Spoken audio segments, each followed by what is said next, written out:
Welcome to Gleaning and Gathering. My name is Eric Heimlich. I'm your host today, and it's been a little bit here since I have been with you and been able to record one of these episodes. And part of that reason is because I've been out in the field gathering corn. I think with the volunteers we've had here at Victory Acres and myself included together over the past 2 weeks, something like 250 dozen ears of corn, besides all of the little ears and seconds and all of that we've harvested. And so harvest is complete, just trying to get it all sold now. And it's been a busy time and lots of other things going on too. But that's been the big work. And it's got me thinking about corn. It's kind of like when you're doing something, you're thinking about that, and you see it everywhere, including in Scripture. And there was a verse in Proverbs that stuck out to me. He that withholdeth corn, the people shall curse him, but blessing shall be upon the head of him that selleth it. Proverbs 11:26. You know, a while back, I was reading something by my friend Ezra Beyer, and it just really stuck out to me. He was writing about writing, but he asked a question in the middle of a piece that I saw him post on Facebook that was so helpful to me that I wrote it down and I put it on my vision board, and I've been chewing on it here for the past few weeks. He asked this question: am I communicating because I like this topic, or am I communicating because I have a clear picture of a life I want to improve? And he was talking specifically about writing. You know, a lot of times writers can just write whatever they are interested in, and that's obviously the place that they're going to gravitate towards. But do I have a clear picture of a life that I want to improve? What do I hope that my writing will actually accomplish? And I got to thinking about that in relation to just really every aspect of work and business and life. And that is, how am I adding value to people's lives? You know, there's the tendency to gravitate towards what is in it for me. What can I get out of this? And I was recently having a conversation with someone, and basically the gist of all of it was that they had spent the last 6 months or so just kind of without a job, searching, the internet for all kinds of opportunities that were out there that were, how can we get rich quick? How can we make a fast buck? And how can we do it with as little input as possible? They had spent an enormous amount of time trying to figure that out. And 6 months later, still had not really come upon something. I mean, they've come along with all kinds of ideas along the way, but nothing that really would, fit their fancy.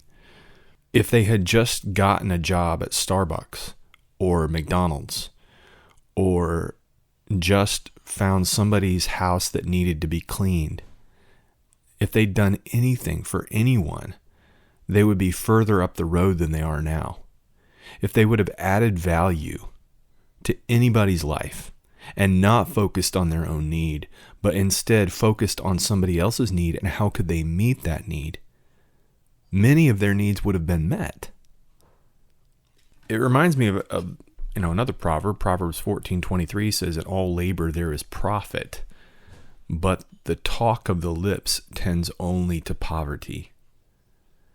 And so, how do I add value to someone's life? Through the investment of my labor in actually putting in time and helping them. I was thinking about this podcast, and obviously this is just talk. So some people say, this is there's no labor here, and I guess there's, in a sense, that's true. But the number of conversations that I've had with people that this podcast has been helpful to them in some way, it sparked some sort of thought process in them that has led them down a road that has added value to their life and they've expressed their appreciation for that has been very gratifying to me. I know that most of the time it's just me sitting down here at my desk at Victory Acres and blathering on and on about something. It may not have any value to some people that are out there, and that's fine. My vision for this when I originally started Gleaning and Gathering was I really wanted to be able to have more of those kinds of conversations with my friends that I just so dearly love. I love my friends, and I love these conversations that I'm able to have sometimes along the way about various topics that are near and dear to my heart.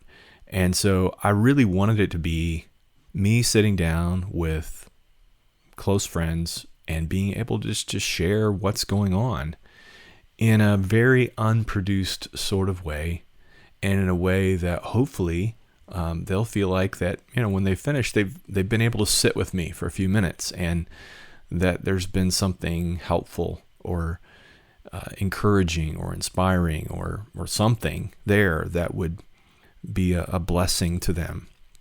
My heart has always been pastoral. That's, I feel like, one of the gifts that God's given me is I have a pastor's heart, and I desire to help people and to be a person who adds value to people's lives wherever I can. And so my goal in starting Gleaning and Gathering was not that it would be the next hit podcast and hit high on the charts. I really didn't care.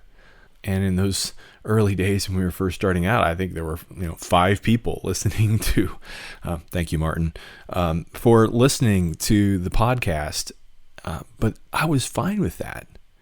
Since then it's grown. I think we're somewhere around 4,300 total listens, and there's I think 60 subscribers, and it's not a huge number, but if I can add value to anyone's life, it's worth it. And so the opportunity to be able to have these conversations, and I know that you may say, well, it's not a conversation, there's not two ways, and yet there is. I was just talking with a friend of mine yesterday, actually. He's driving down the road in Alaska, and he was on the way to the Alaska State Fair, I believe, in Palmer, and they were selling maple syrup. And we were talking about what was going on. And he said, I haven't heard another episode of your podcast. Are you getting ready to record one? And I said, yeah. He said, what's it about? I said, well, it's about adding value to people's lives. And then we had this really great conversation about how he had been thinking about some of the same sorts of things, and how in selling there had been a transformation in his mindset from, man, I got to make money today. I got to sell this much maple syrup, to how can I be a blessing to each person that comes by, and to treat each one in such a way that they feel special, and that every bottle of syrup is a time with family around the breakfast table, and in enjoying that, I'm adding value to these people's lives. And how can I focus on them rather than just on me and my needs and what I need? And he said, when I began to really focus on that, it changed everything. I think it's true that when we focus on the things that God has given us to do, and we do that with a view of how can we add value, how can we bless others, there's a huge shift. It's the same thing, and yet it's done out of a different heart, out of a different motivation. And so am I communicating, or am I doing this particular work just because I like this work? Or am I doing this work because I have a clear picture of a life that I want to improve? I want to make people's lives better. And so whether I'm offering a service like cleaning someone's house, do I just see that as a job, or do I see that as a way of adding value that when these people come home from a long, hard day and they walk into a beautifully clean, organized house, what a blessing that's going to be to them. And the fact that they don't have to worry about that and that piece is taken off their plate now means that they can focus on things that are going to be adding value to other people's lives in other ways. And so my piece in that is going to be a blessing to them when they walk in here. And so I'm going to do that first and foremost so that it glorifies God, but I'm going to do that in such a way that it really does add to these people's lives. I think in order to be able to do that and do that well, we have to have a clear picture of what it is that is our business. And I think in every business, there's this, here's what we do, but here's what we don't do. I remember a few years ago when we were first starting out with turning logs into lumber here with our Wood-Mizer wood mill, there would be people that would call us up and say, hey, I've got a tree in my yard and I need you to come and cut it down. And, then if you could saw it up, that'd be great. Well, logging is a different business. Once the log is on the ground, then we can work with it. But I'm not completely comfortable felling a tree. A lot of bad things can happen when you start getting gravity involved with that much weight. And that's a whole nother thing. I don't know those principles well enough to be able to do that well. Now, a log on the ground, I can turn it into lumber all day long. On the other end of the business, there were people who call us up and say, hey, could you make us some hardwood flooring? Well, could we go get all the tools and learn the principles that are needed to be able to put together tongue and groove pieces and figure that out? Probably, but that's another business. And so learning we don't do hardwood flooring and we don't fell trees.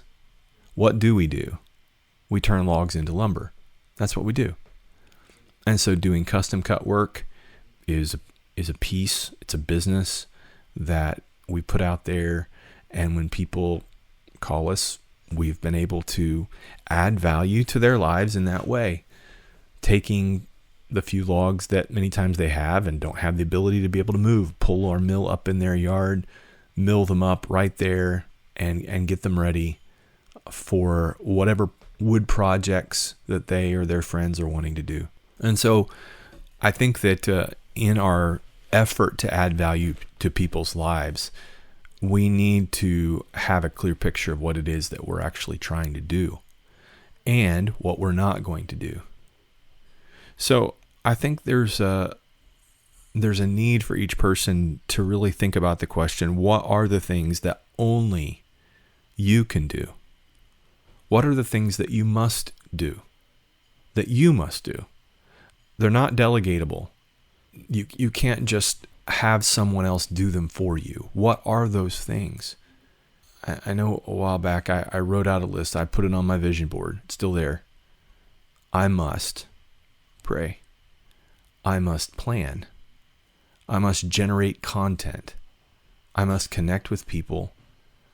I must control my schedule. And I must contemplate.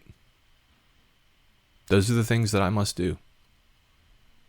Those are things that no one else can do for me. No one else can generate a plan for me. No one else can pray for me. I mean, they can pray for me, but I need to be praying for myself and for others that are in my leadership. I need to be the one doing that. Connecting with people is not something that I can delegate. I must do that. I must take the time to do that. And so having a clear picture of what are those things that only you can do, and then working toward spending more of your time doing those things. When I was in Coach's Pitch, maybe it was Little League. I think it was Little League. Played baseball for a little bit. My dad was my coach. For a while, I was at shortstop, but they moved me from that position because I would never stay in my position. If the ball went into right field, Eric went to right field. If the play was at home plate, Eric was at home. And if it went off in left field, rather than, being the cutoff man, I just run out there and help the left fielder. And so I was just all over the field. Wherever the ball was, that's where Eric ran to. And so finally they put me at catcher. And the reason was that the ball was always coming at me. So there was that. And also I'd have all this equipment on, and so it'd be a lot harder to run around. And so it was a position that fit me. And so for the rest of my somewhat brief baseball career, I played the position of catcher and enjoyed it. Getting to throw runners out at second, trying to steal there, was just a real joy. I really enjoyed playing catcher. But in that, there's a picture, I think, of some people in life, and that is they never play their position. If you're off in right field, you're not playing shortstop. And if you are always running to some other place, you're not playing your position, which means that the team, when it needs that position to be played in the way that it is meant to be played, is going to be in trouble. How are you adding value to the team that you're on? When we really begin to look at that picture and get a clear view of what that is, then we can begin to really do the things that God designed us to do. Michael Hyatt talks about the desire zone, the area where we're both proficient and passionate. That intersection of those things that we're good at, but it's also something that we really enjoy doing. And when we're working in that area, at least for the most part, that's where we really add the most value.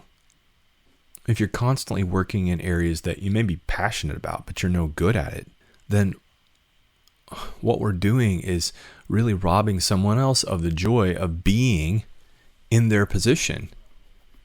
I remember reading about a CEO that was thinking about creating his own website.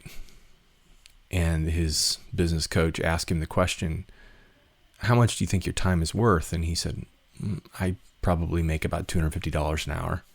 He said, well, let me ask you this. Would you hire a mediocre web designer to design your website and then pay them $250 an hour? He said, are you crazy? Of course not. I wouldn't pay them $250 an hour, especially not if they weren't any good. He said, well, that's what you're doing. If your time is worth that, and you're the one who's investing your time in it, that's what you're doing. Rather than finding somebody who's really good at that, paying them whatever the market rate is, and then letting them produce that, what you're doing and hiring yourself is paying $250 for a mediocre web designer. That's what you're doing. And I think many times what we do is we don't value our time on the one side. And then in other times we don't work in those areas where we're really adding the most value. And so I think being clear about that, and then focusing on how are we going to really improve other people's lives? How is this going to bless them? How is this going to help them? And so there's a blessing on the head of the person who sells that corn. Why? Because they had a vision back when it was cold and rainy of buying the seed that would be necessary, of planting the seed, of cultivating that seed, of bringing it to harvest, of harvesting it, and then of being able to find a way of getting it to a market.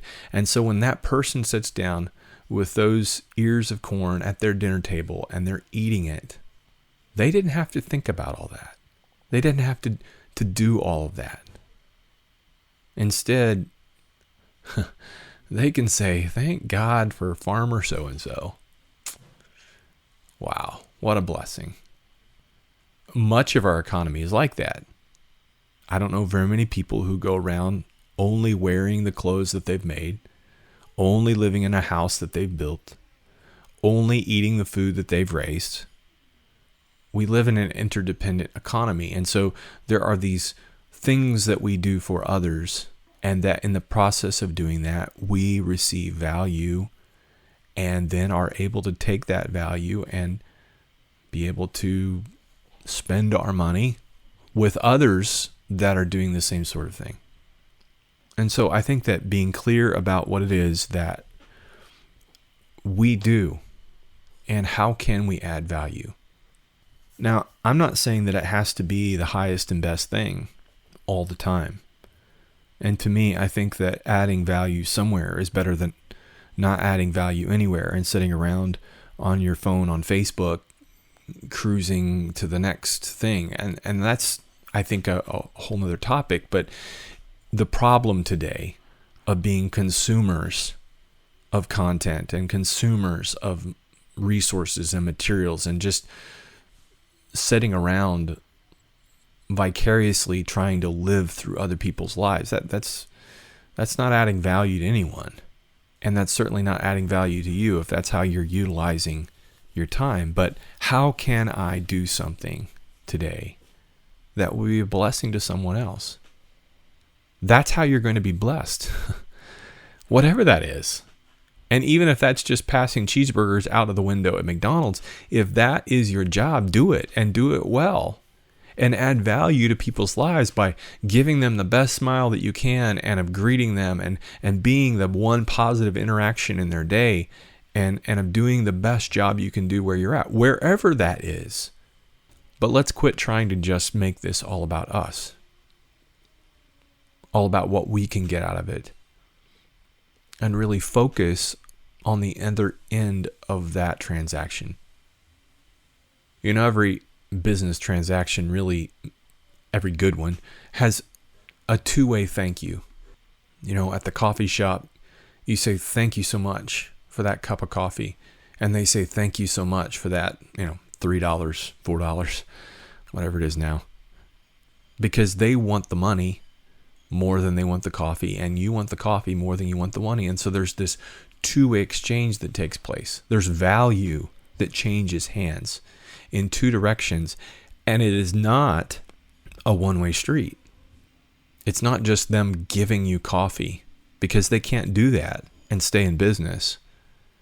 And so a business that is run well is a business where there is value that is given or exchanged in such a way that people are thankful for the service that's being provided. But in the process of receiving that good or service, the person who's producing it ends up being able to then have what they need to be able to meet the needs that are in their life, and other people are adding value to them.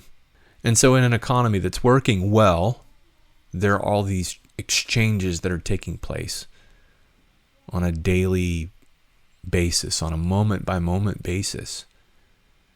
And none of us are an island to ourselves. None of us are just self-made people. We are all interdependent. And we're adding value somewhere, and in the process, we are receiving value as well. And so I want to encourage you today. I don't know what your business is. I don't know where you're working at today. But I want to encourage you to focus on adding value to people's lives. Not just on making a paycheck, but how can I really add value?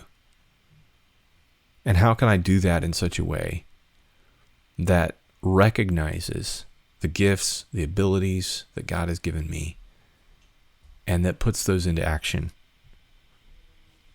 in a way that will have you doing the things that only you can do, and doing those well, and doing those in a way that will make this world a better place.